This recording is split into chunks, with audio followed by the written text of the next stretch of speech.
Watch that right there on the floor.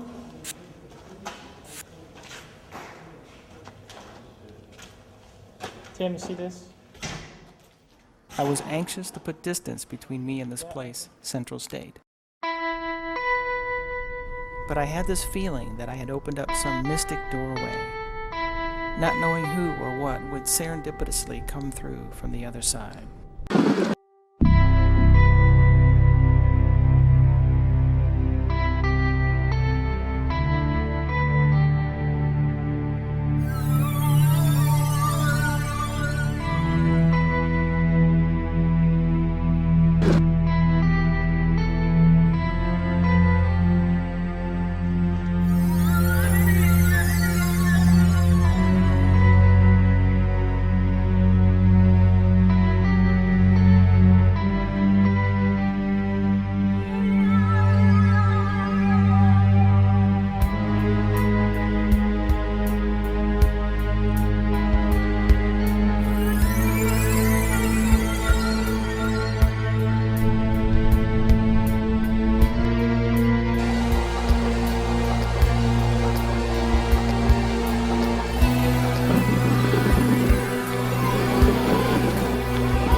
Often places familiar in the present seem to resonate with the past. Emotions imprinted in bricks and mortar, steel and cloth, waiting for some human igniter to release its energy. What are these places that hold these souls in time? What veil do spirits pierce to communicate? What force drives them? Is it to comfort, or something more sinister? The classic battle of good and evil waged on the spiritual plane. What are these tales, these ghost stories? And are we truly forever walking with the dead? When a person dies, there's a process that they go through that is similar to the process of going to sleep, that they withdraw their attention from the physical body, from the physical senses, and we call it withdrawal. They withdraw from the physical body or the physical form. An awful lot of people can be slightly, to put it lightly, it can be the mind. The mind is like a fascinating thing. Right here. It starts right over there, and then it comes right here. You find different things, and as you, again, peel away the layers, it explains why this was here, why did they do this. You find paint colors, you find clues of what used to be. One of the spirits has nothing to do with the movie theater. It has to do with the original courthouse that was here, the original purpose and intent of this building, other than, so I'm having to separate out what the intention and purpose of this land, because there's a layering of energy in the way I perceive things. And that's actually part of what we teach, is to become what we call a whole functioning self, which is being able to be aware of existence in all levels of consciousness simultaneously. There was a very popular lady by the name of Irene Petro, who was known as lovingly as the popcorn lady, and manned the concession stand for many, many years. And after Irene passed, a new set of workers came in and were working the concession stand, and as they had all of their popcorn buckets stacked up, they turned to go and do something else, and all of the popcorn buckets blew off the counter. So they assumed it was just some breeze or whatever and restacked them, and it happened again. It's trance, so there's different states that you can actually send your body into. So you don't go and meet them, basically they come and meet you, and it's what we call a blending. It's a blending of spirit, our spirit with their spirit. And there's almost like a guardian that stands with this original place. Has not been anything bad or negative. There's a playful spirit that keeps following me. When we were downstairs, when we first went downstairs, I felt something brush my hair and tap me, but it wasn't a negative spirit. I've come across very, very few what you would class as evil spirits. A lot of spirits will bang, knock, throw things because they want attention. You know, they're attention seeking. you can sense a presence. This was a theater in 1922. Something was here. They did, you know, who knows what went on. Yeah. I felt children. Well, we heard like a baby crying earlier, right? Especially when you're cleaning the theater by yourself. I've several times felt like there was somebody next to me going to say something to me, and I turned to look for one of my colleagues, and there's nobody there. What happens with most people is that those worlds are very separate, when the truth is we all exist with many different dimensions of consciousness. It's just that we're not aware of them.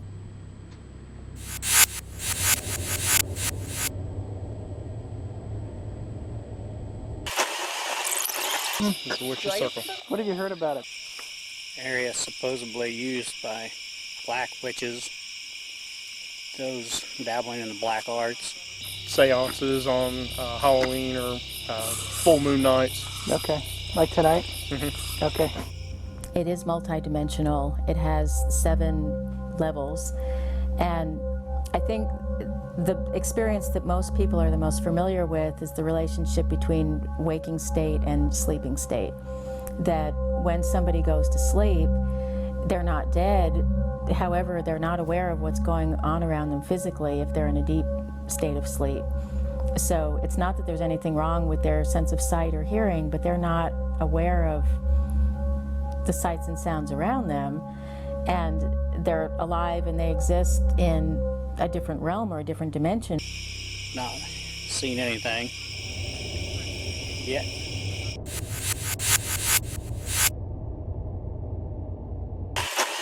Look at the stand. What do you got?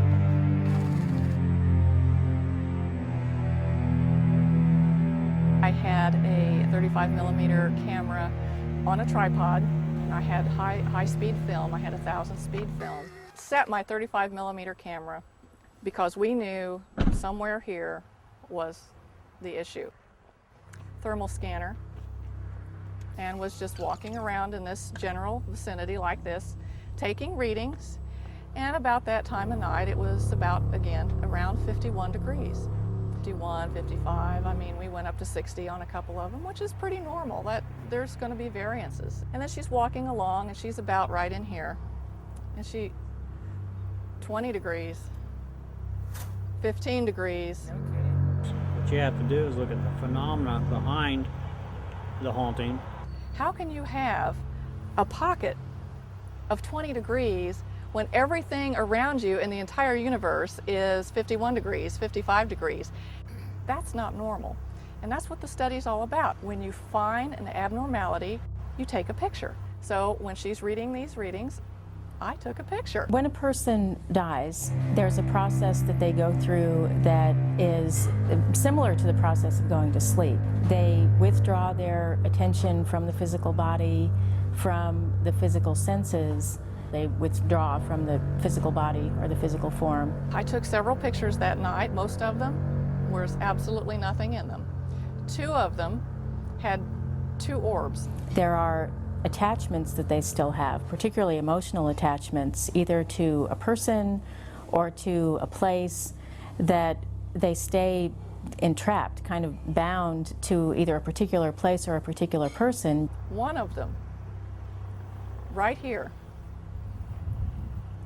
And it's hard to see when you first look at the picture. It's hard to see. In fact, I overlooked it until I said, well, I didn't get anything that night. This area right here, for some reason. I was disappointed because I looked through the pictures and didn't see a darn thing. And the person looking at the pictures, well, what about this one right here? What about those 2 women walking in the graveyard? And I said, what 2 women?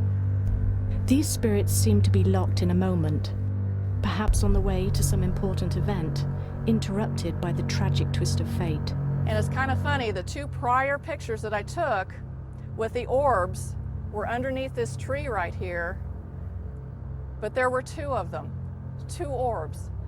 And then when the picture finally came out, the 2 ladies. Is this a message for the living or purgatory for the dead? I don't know. You know, I could speculate.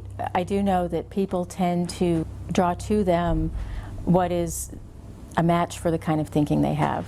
Now when you get into an evil spirit, it will perhaps start has those type of things, but it will progress and get into things that go way beyond that type of phenomenon. There's one that looks like a lady. Then you remember seeing that one I told you looked like a Muppet? Yes. The thing that I'm being bothered with right now is infiltration in the phone system. So people who tend to be afraid are kind of a magnet for people who feed on that. Yeah, because I got almost 18 hours worth of recording on here. And a lot of the mind can be brought into this in areas where you go in and you find, me as a medium will go into, and they say they're being possessed or the house is possessed. A lot of it is actually them being open to spirit, which means that they've basically opened their own doorway. The common connections with spirits can be sensory, auditory, or visual. Yeah, I'm recording. And you'll hear it all change. It's okay. I don't hear anything now.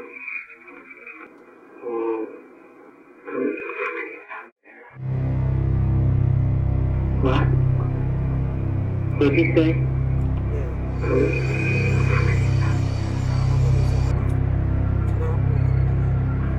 You hear it? What did you say? See, she's talking. They're talking, but it's not him. But I thought it was him, but it was not. I was hearing them talk.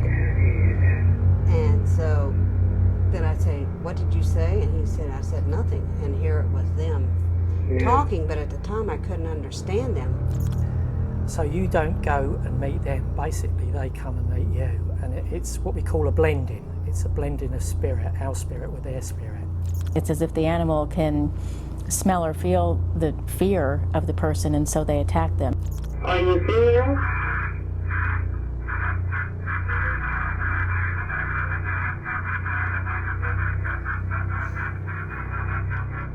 This is going to sound crazy, but so if you're afraid of a ghost, and the ghost might like come after you more or something, or no? Possibly. Because it's an attraction kind of thing. Right, right. I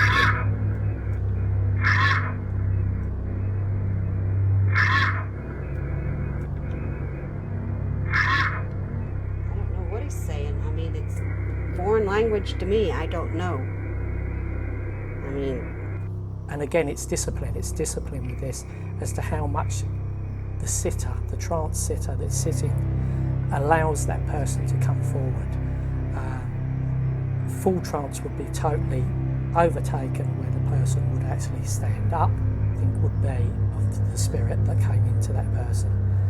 When a person becomes empathic, they begin to act like a host for those on the other side, a conduit for entities or spirits, usually intercepting messages. But as it accelerates, the empathic host can take on the emotions and feelings of these spirits, and in some ways become controlled by them. Unexplained vocalizations progressed over the years, getting louder, and some gradually more understandable, as if the spirits were learning how to communicate with her. But this was not friendly chit-chat. This was an angry spirit out to harm in any way it could. Judy has reported grey mists in the house, doors slamming, and has even been badly scratched by something that still lingers in this world. She had an entire wall dedicated to the documentation of her encounters with these spirits, categorized by name, type, and event. And I thought, well, if they're going to disturb my life, why shouldn't I tell? And to pinpoint, there's so many on here, Well, like, for example, that one. Okay. So that's where, like, most really good trance mediums will sit with one particular person. Like I said to you earlier, like I have a nice English gentleman called Nigel. He sits with me all the time, and because he comes in, he goes out when I ask him to, he's got a very good, if you like, he's able to use my voice box better. It says here the recording gave proof of the evil spirit of being in control. He was giving commands to others what he wants or would now allow of being told no. Again, you have the law of attraction in play and the law of invitation. When they come in these places and try, well, let's go out to the cemetery and do the Ouija board or whatever, a seance, because they think they're going to draw a spirit out of here, and they end up drawing something that's not a spirit, and that's how a lot of cemeteries get haunted and stuff. You know, if you remember, she talked about small rotted flesh. Yeah, that's a sign of an inhuman spirit. Inhuman spirit. I went back to the audio clip that she'd played for me earlier that was unintelligible. It still felt like there was something there, so I slowed it down. Still nothing. And then I reversed it.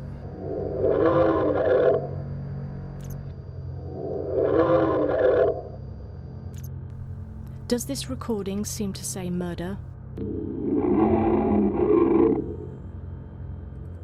In further conversation with Judy, it was revealed that a murder-suicide had taken place in the house.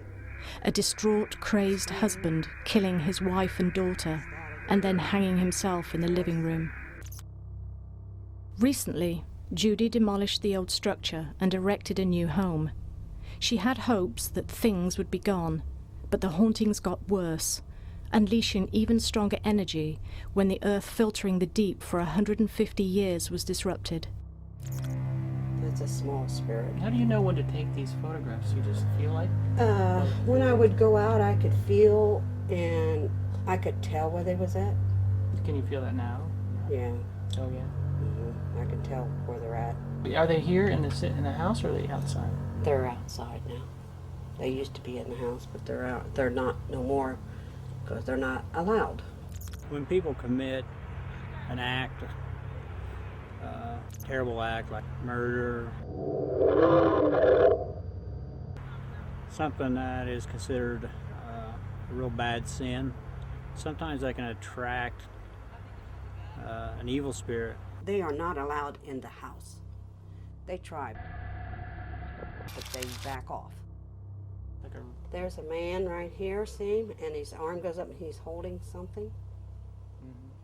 Let's, for instance, say that a home where a murder took place, that the spirit of the person who was murdered is there because phenomenal's occurring, and in reality it's an evil spirit that was attracted by the act that is in the home, pretending to be the spirit of the murder victim. See him, and his arm goes up and he's holding something. And it does that to gain your sympathy, your compassion for it, to get a foothold on you.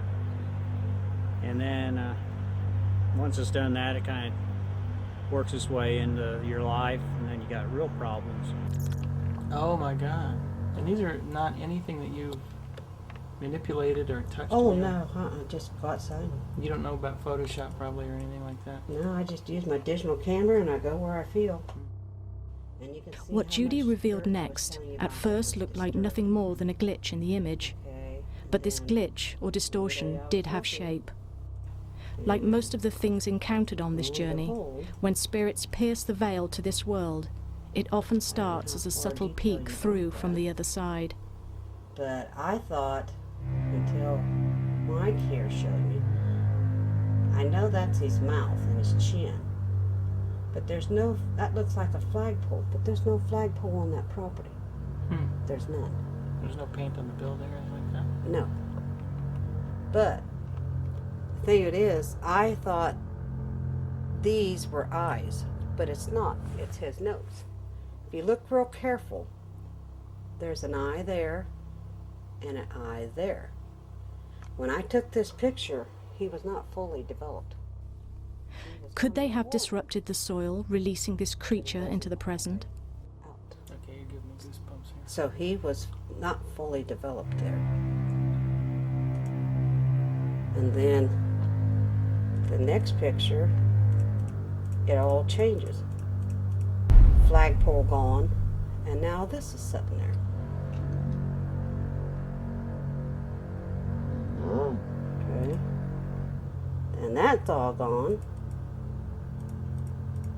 And now? Is that a tree or anything like that? Or? No.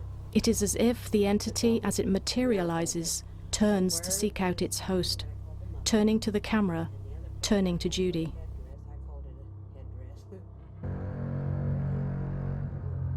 Judy believes it is the land that is haunted, and any structure on the land will become haunted also.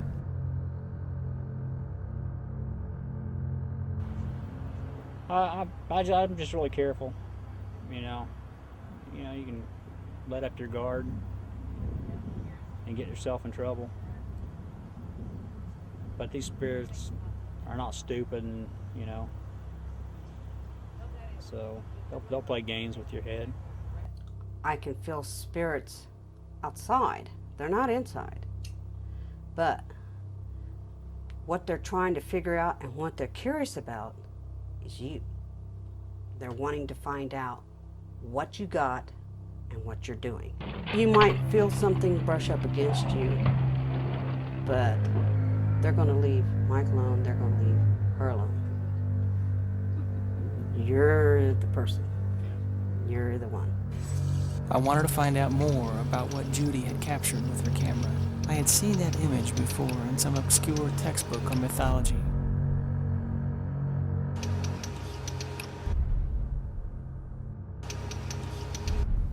Azazel is represented in the Book of Enoch as the personification of wickedness. He revealed to the people the secrets of witchcraft and corrupted their manners. When I took this picture, he was not fully developed.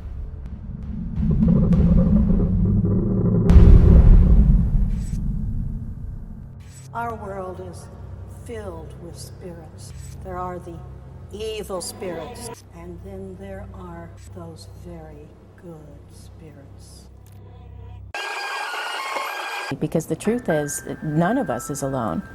We're always connected with each other. I mean, what every person thinks affects everybody else. Hello?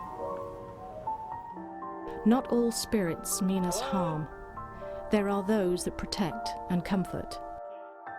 It's very real to experience something that's beyond the physical body, that we all have an influence on each other, that there's a certain responsibility in that as well as a kind of comfort in it, I think.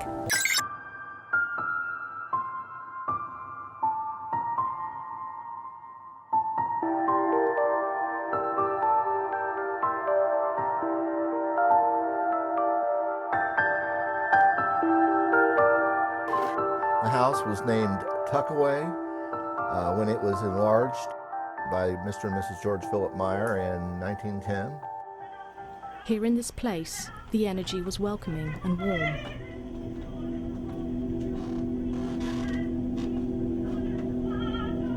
It was a friends book club, and there were tons of people. And I knew nothing about the house, what the house was about. It's because it is tucked away in a forest of trees. But sometime during the night, I'd come upstairs to use the restroom. 3 o'clock in the morning is the spiritual hour. And I was standing over there at the landing. Was once considered to be an Indian burial ground and a holy place. And I remember looking up around here on this wall, and I started feeling like just very lightheaded. This was a salon in the Midwest where artists, writers, actors, playwrights, movie stars, scientists. I felt like I was in a different time period or something. All of a sudden, I got the biggest chill that I've ever felt in my life. My friend Jennifer walked out of the restroom and she said, "What?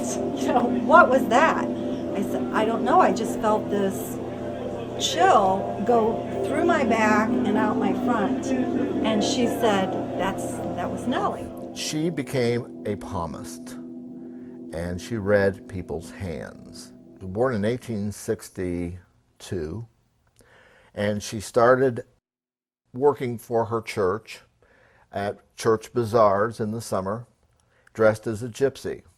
She told many people of wondrous things that happened. Childless people were told they were going to have children, and they did. She predicted many things, because it's true, any change you have in your life on a mental, spiritual, physical, emotional realm will show up as a line on the palm of the hand.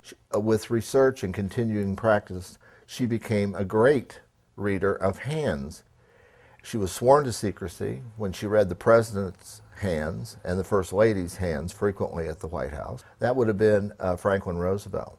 This is the library, and this is where Mrs. Meyer read the poems of the famous clientele.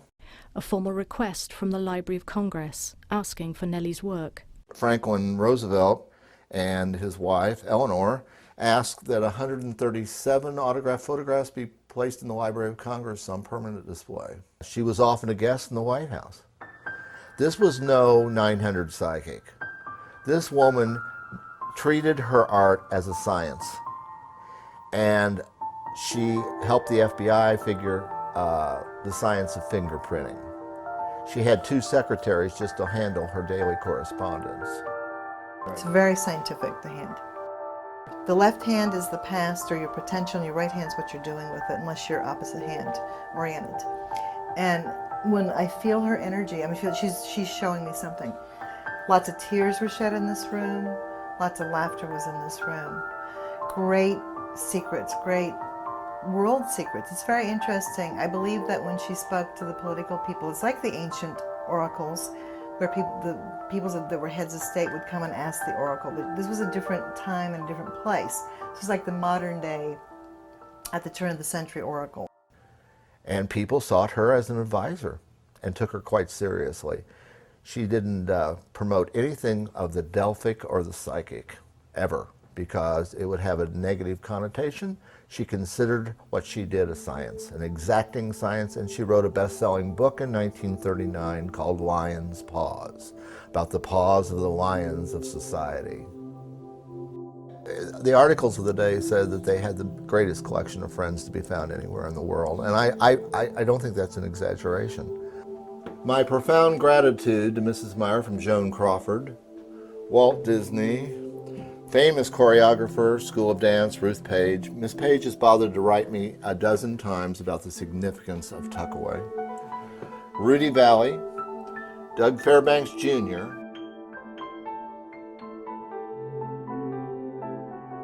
Rachmaninoff gave a concert here in 1941 in this room. Walt Disney gave original cartoons drawn by him to her. This is the last house Carol Lombard was ever in her life, and this is the last photograph she left with Mrs. Meyer before her death. She was warned at that door of impending danger. She was here on a war bond drive, spoke to many thousands of people from the circle. She didn't heed Mrs. Meyer's warning. She took a flight out to LA that afternoon, and it crashed, and she was killed. One of the most glamorous, and from Indiana as well, from Fort Wayne. There is no linear time in this home. It's truly, when you walk in this house, you're in present time. The past, present, future happen all at one time. And that's a beauty. That's the most absolute beauty of this home. And this house loves parties. This is a place for people to gather. It's like a Paris salon.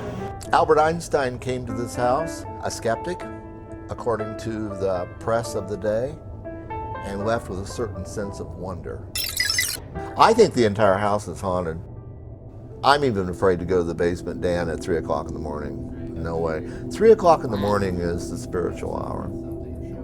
Yeah, no, it was like something came in from behind me. No, I don't ever mess with, no.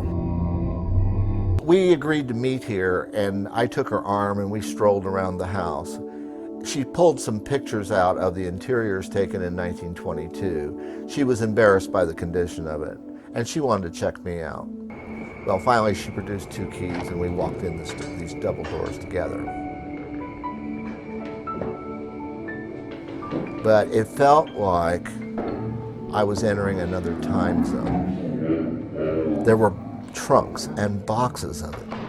And it was all about to go to the trash if I hadn't gotten here right at the 11th hour. A very important piece of Indiana history would have disappeared.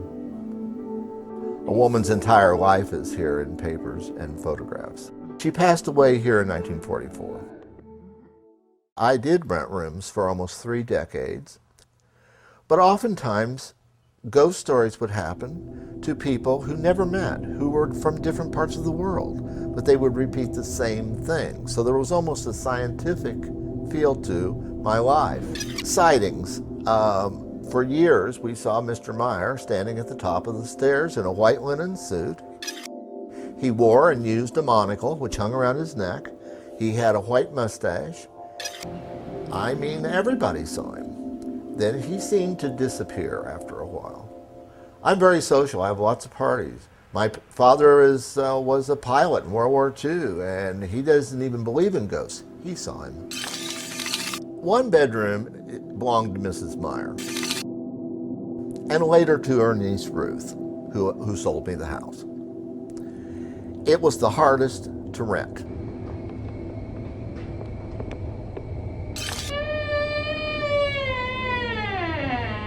Several people experienced the same phenomena. One girl felt paralyzed while all the bed sheets were pulled out from underneath her and danced around the room, only to wake in horror the next morning and find the bedclothes draped all around the room. I was watching TV on this floor, and one young man appeared at 2 o'clock in the morning and said, "I can't stand it anymore." And I said, "What do you mean?" He says, "Well, there's a face in the ceiling," and it winked at me, and then somebody said, "Hey."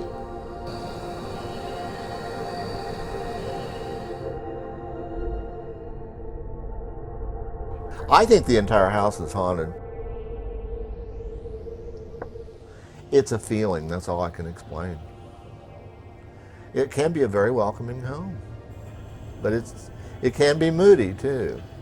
I walked in this room and saw like the whole room I thought was a fire because it was so misty, like smoke, and it wasn't smoke.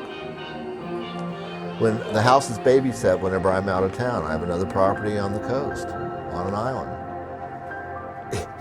Anybody staying here, and there always is somebody here, they call me up in the middle of the night and they tell me what they're perceiving. And it's the same thing. We hear cocktail music. We hear the piano being played. Nellie Simons Meyer made her international reputation reading palms, and the home in which she resided continues to radiate her presence. Images of her have been seen by many, not in a threatening way, but as a signal of comfort and warmth.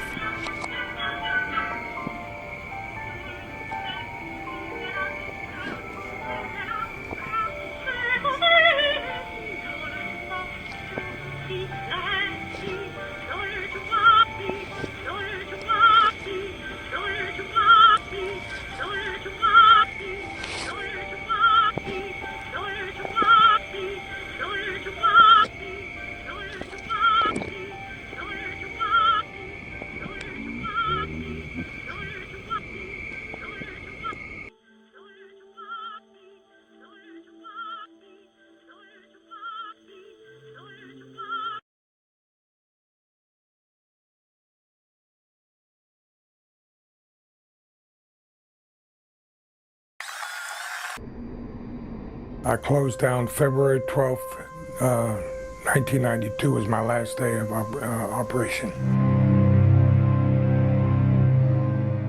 Once a bustling hub of entertainment and laughter, it now stands silent, but for one voice.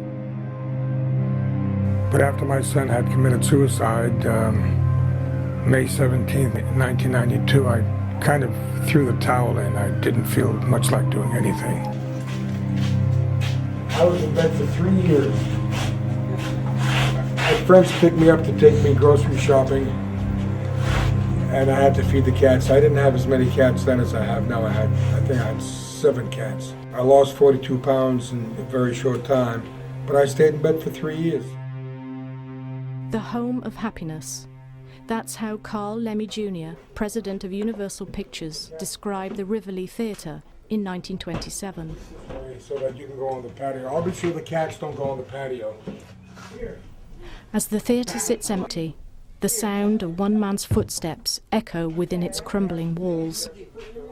Charlie stands vigil over the once grand theatre, still hopeful that it will be resuscitated. In the house. Believe you me, it's a task here with 31 cats. There's 9 next door.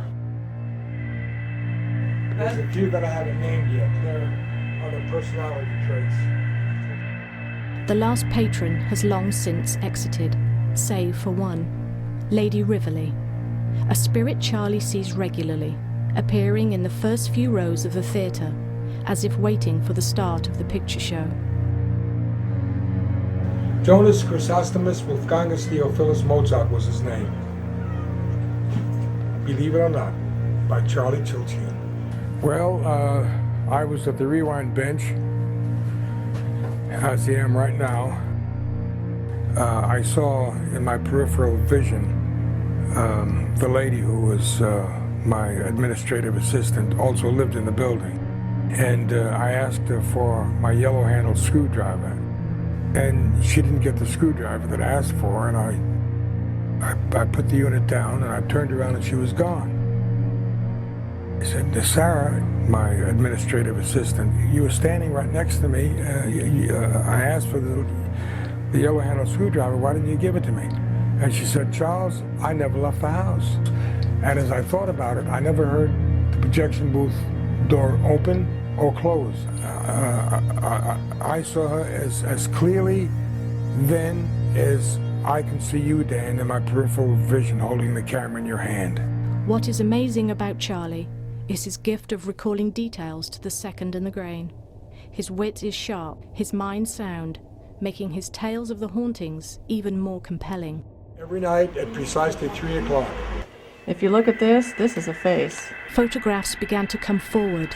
The spirit makes itself known. There's a definite face right here. This mist often takes on human form. The first day of operation was October 15th, 1975. It was the building was constructed by Universal Studios, opened September 15th, 1927. From its opening, strange occurrences have been reported. So this is where you see Lady Rivoli. She comes out to the theater. She has a tendency to always emerge from the right side of the auditorium. A vague form of a lady begins to appear just before 3 o'clock in the morning. That exact time, there's something in the auditorium also moves.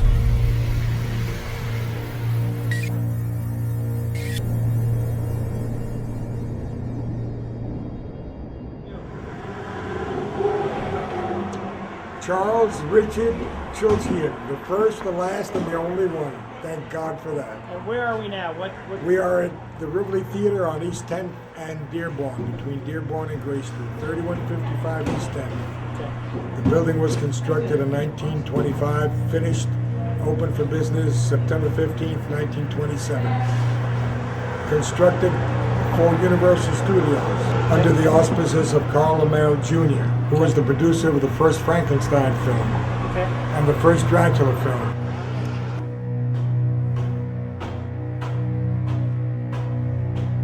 When I hired a cashier, if the building did not like the cashier for one reason or another, the hot water faucet in the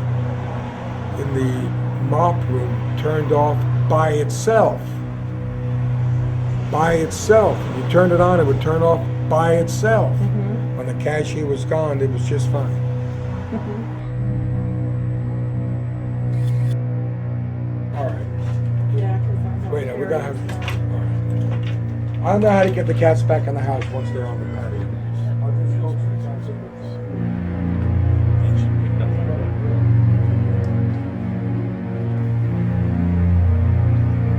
Look at that tail working.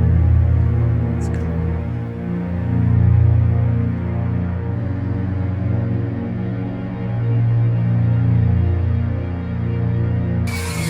When I first came into the building and I heard stories from those who worked in this building in the late 20s and came in as came in as patrons in the 30s, I thought they were a little off the wall. They were not playing with a full deck until I experienced it myself. Another interesting thing is that everybody who was in this building, including Universal Studios, had problems with maintenance. Everybody. They could not get anything repaired, except yours truly. Another face of yes. There's faces. Here's the eyes, here's the nose, here's the mouth. You have to see it. There's a definite face right here. I think what she's telling me is that the people or spirits that are here don't mind us being here. No, not at all. They actually want us, and they want the communication with us. All right, let's try. But you must remember, She loves one person, and one person only, and I never mock her. One other thing you have to remember is that she has to have access to everything down here. When we're down here, we're occupying the space she might want to traverse. Every night at precisely 3 o'clock. You don't think that'd be a problem if we just set the cameras up? Well, the spirit makes itself known. It's not a physical problem. If you expect to see what you want to see, then everything should be upstairs. Yes, Charlie. You don't see me touching anything, do you? That's pretty I'm weird. Right here. No, Nobody's touching it, right? No. As the investigation team set up the remote infrared camera, a specialized unit for recording in low-light conditions, an electrical phenomenon occurred, a foreshadowing of events ahead. Nobody's touching it, right? Charlie? No. About 15 seconds before 3 o'clock, there's a form that begins to develop. A form. It's a haze that begins to develop on the right side of the auditorium right. With the remote in place, the goal was to gain access to the auditorium for evidence. The team was being led by an incredible urge to see this phenomenon firsthand.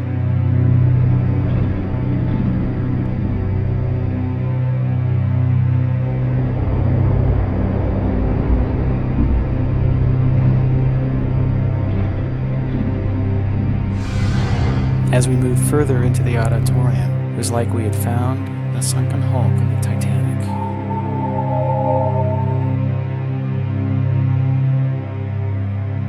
In the distance, in the lobby of this once grand palace, was the outline of a rusting automobile. I've seen her. About 6 rows from the front. It's a haze that begins to develop on the right side of the auditorium right. Was this here in the same tradition as the House of Blue Lights, a coffin for Lady Rivoli? Had the team discovered something grislier than they expected?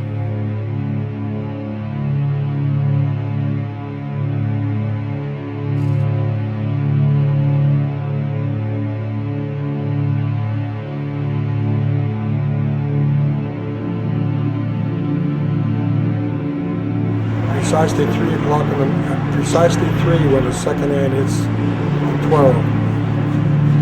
You can see the outline of a lady, and then a few seconds after that, it collapses completely. But while it's intact, there's a noise in the auditorium. There's something in the auditorium also moves. At least you can hear it.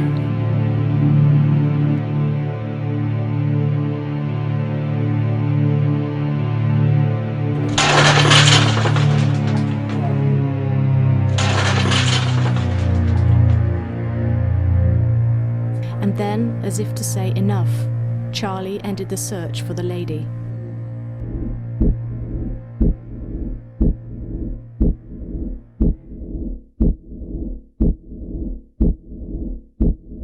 And if I'm lying to you, my tongue should be cut from my mouth, from my head.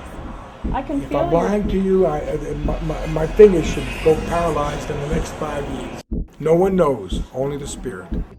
Have we witnessed the spirit of Lady Rivoli, or simply moonbeams piercing through holes in the crumbling roof of this once magnificent structure? That's her arm, and here's an arm, her head. Why does she appear here at the same time and place? I'll tell you where she's buried. On the west side of the building, close to the sidewalk. There's one casket still in this ground. This was an old Indian burial ground. This city had many Indian burial grounds. It was an Indian city, like many cities throughout the entire nation. And she likes me. I've seen her. Nothing really can be proven. Nothing. The only absolutes are death and the speed of light. Everything else can be disputed. Everything. Even the spirit can be disputed. This is 3 o'clock. What was great and magnificent is now on its last stand against the elements, and safe for human habitation, the Rivoli breathes its last breath. Pride today So tomorrow you can say, what a lovely yesterday. An imp is a demon from hell. I can feel spirits outside. They're not inside. But what they're trying to figure out and what they're curious about is you. They're wanting to find out what you got and what you're doing. But they don't like what you're doing. They like it here. They're going to leave Mike alone. They're going to leave her alone. You're the person. You're the one. You took the back roads. How are you? I've heard about you, Marilene. It's nice to see you. This is Dan. Hi. Nice to meet you. Owner of the jail. That's what I've heard. I'm very curious about this now. We are too. And After you and we your had last brother time. live there. Yep. I understand. Up there's day 1879.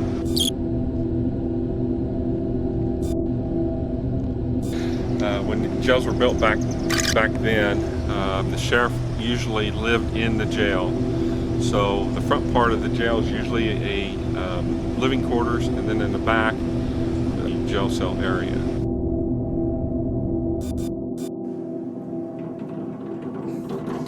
Fit the prisoner in, and then that way they can't jump out when you open the door.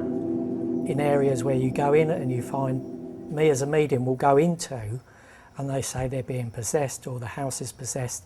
A lot of it is actually them being open to spirit, which means that they've basically opened their own doorway, and an easy way of doing that is using, like a crystal ball, tarot cards, just messing around. They can actually open a doorway up.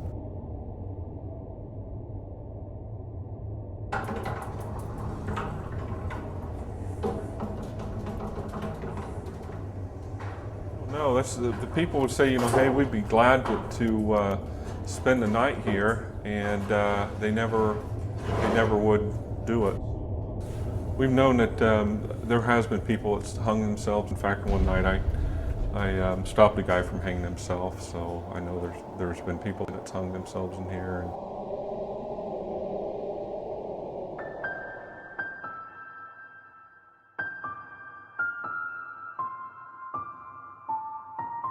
It has been said that the closer you get to the spirit world, the more present time seems to blend with nature.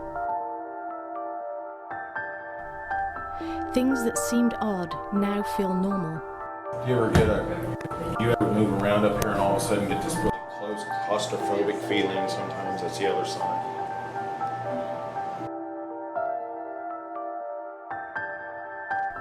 Awareness is heightened, and light bends and distorts with the mist of those wanting connection with the living. The ghosts, yeah. That's what I'm hearing. We'll lock them up if they... With the one that said crybaby? Yes. Oh, okay. Air takes on weight, and a sort of reverent silence becomes the sound.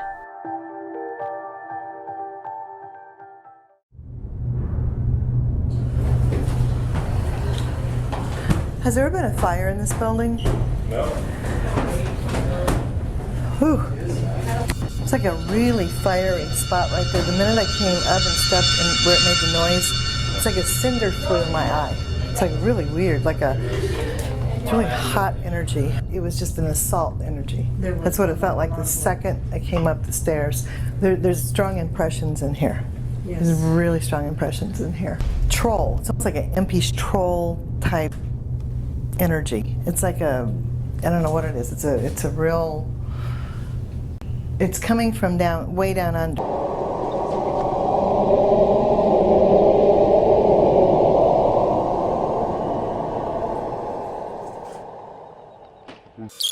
Well, there's been many people held in here there's strong impressions in here. Touch that bar. Touch right in there.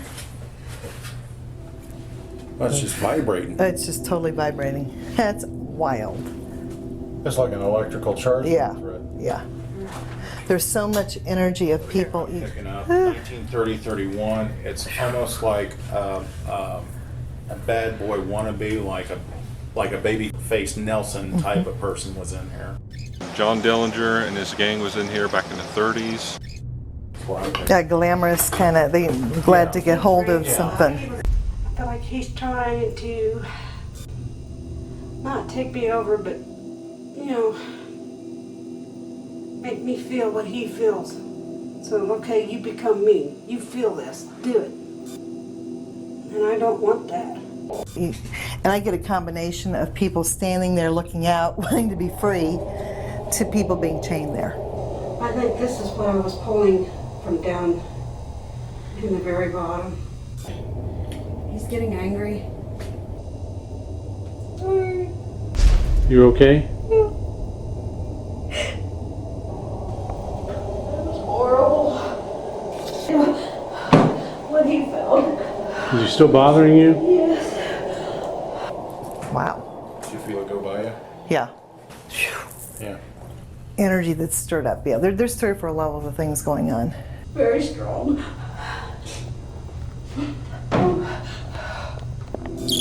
We ask this shaft of light to go deep down into the center of the Mother Earth and cleanse and heal this level of this energy.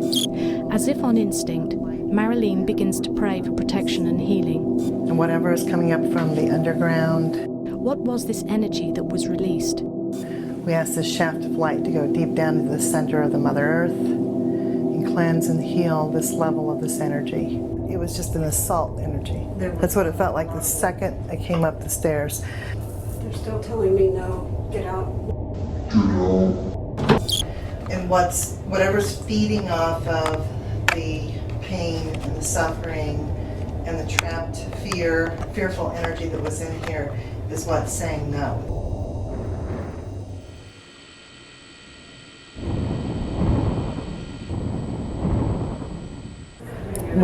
Especially when you live in a vibration like this, it can overcome you at weak moments. I had a sense that we should leave then, but there was something more that was pulling them down deeper into this place of confinement.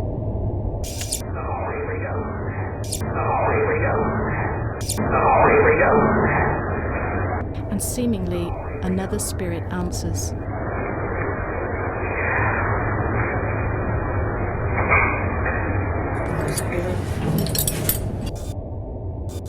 This place felt as if it was holding more than the memories of those who chose to turn on society, as if to shackle the souls who have spent their last breathing moments in this place, only to be heard once again by the living.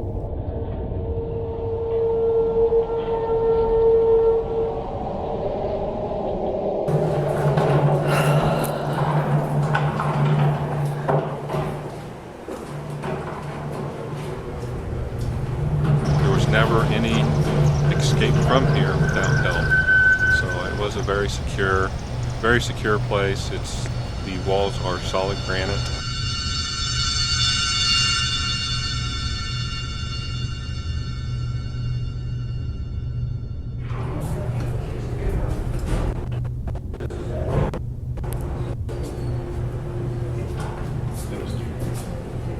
What'd you just say? I'm getting that pungent smell.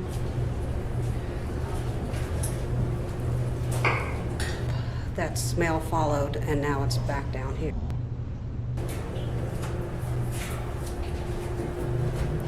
No, you don't have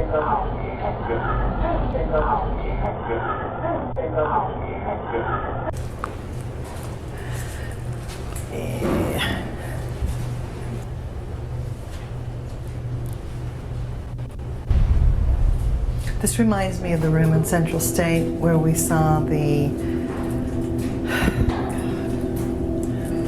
pictures on the wall, and we saw the metal bed, and it's the same bad energy. It's the same thing. Yeah, it's the same thing. There's death in here. This is a place.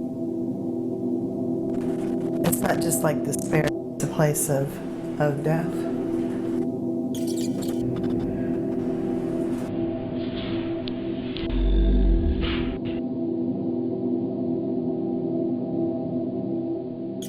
There's at least 3 people, it feels like, that died in here, that actually died.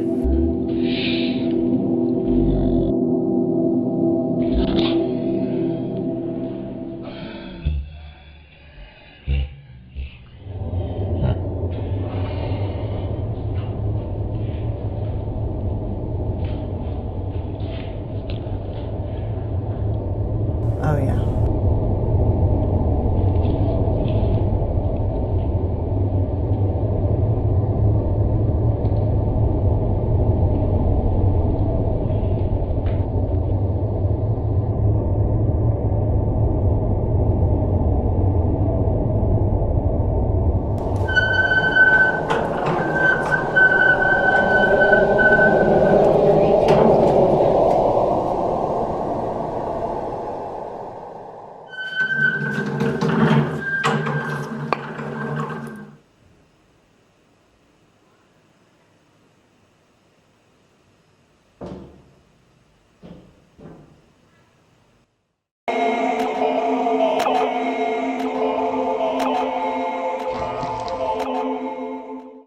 Troll. It's almost like an MP troll type energy. It's like I don't know what it is. It's a real.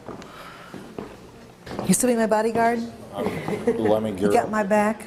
It's this whole side of the building again that's got something going on over here.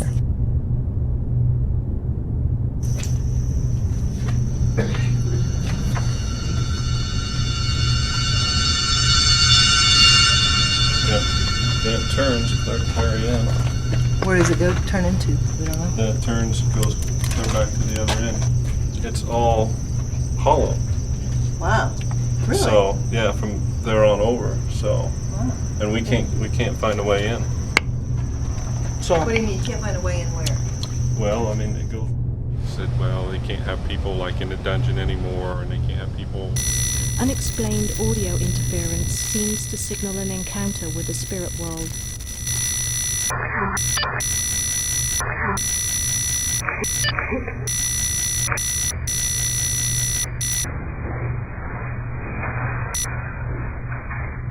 Whoa, guys, whoa. Okay, let me fix that down here. Whoa. Some unknown force unexpectedly attacks Judy. Sorry. Get shoved out? Yeah, good pushed up here. Sorry. Anyone here? And then the EVP commanding.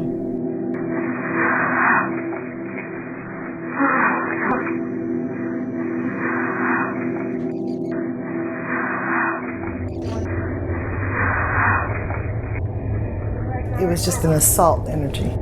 It was just an assault. Temporarily recovering and on her way out, she is attacked again.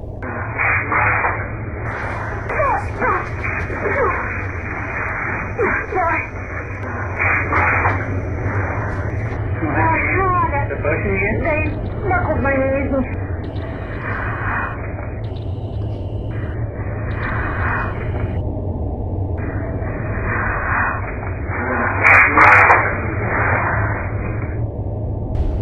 Are we witnessing the energy that Marilene sensed earlier?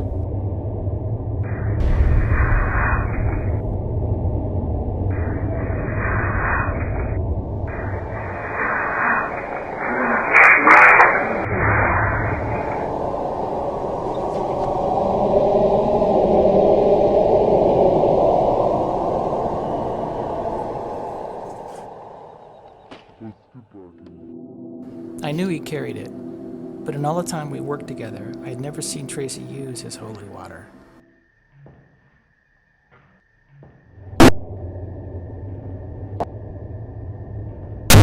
Even though it would be weeks before the footage was analysed, that human sense of danger was on full alert. A few months later, medium Larry Brown consented to a trance and was asked what was experienced by the team in the dungeon of the Hartford City Jail. For what you have encountered and what you have seen, is what we class as familiars. Nature's power. These are earth energies, the dark times. An imp would be an accomplice. They would protect their chosen one. He protects that which was condemned. That person who would have been condemned. My friend, may I say, this is only the beginning.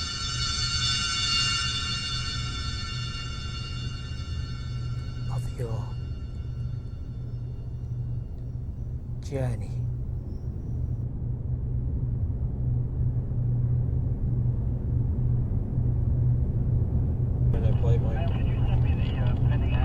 Gas expedition. 2221. That's too new. He's got it's a 96. That's too new. 1023 as well.